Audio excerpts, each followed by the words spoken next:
Welcome back to another video tutorial brought to you by thevirtualinstructor.com. Today we're covering basic pen and ink techniques.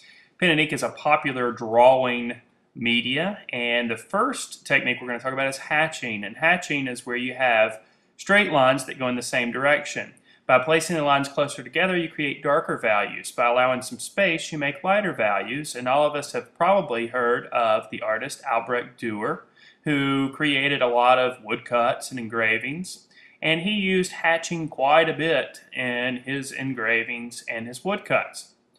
Now the next technique we're going to talk about is cross-hatching. And cross-hatching starts out like hatching, but you may cross the lines over each other. And the more you cross the lines over each other, the darker the value gets. And you can make your lines go in all different types of directions, but most of these lines are straight. Here's another example from Dürer, and we see a lot of cross-hatching in this example.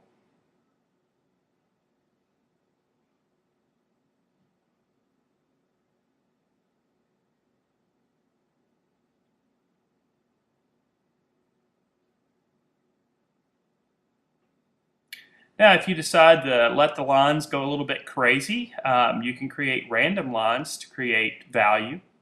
And obviously, the more those lines cross over each other, the darker the value is going to get. You don't have to stay kind of restricted to those straight lines as you do in hatching and cross-hatching. Kind of can create some texture there too by just making some squiggly lines and just kind of making them random. Last technique I'm going to share with you is called stippling. And stippling is where you make a lot of small dots, and the closer you put those dots together, the darker the value gets. Obviously, stippling takes a little bit longer to do. Here's an example from Francesco Bartolozzi using stippling.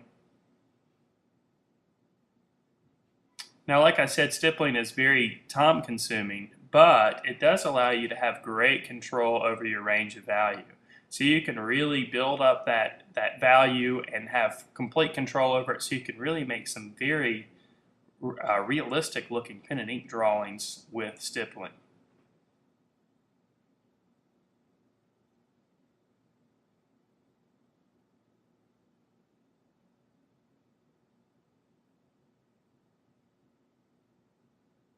I've also seen stippling done with colored inks, and that creates quite a unique result, much like pointillism.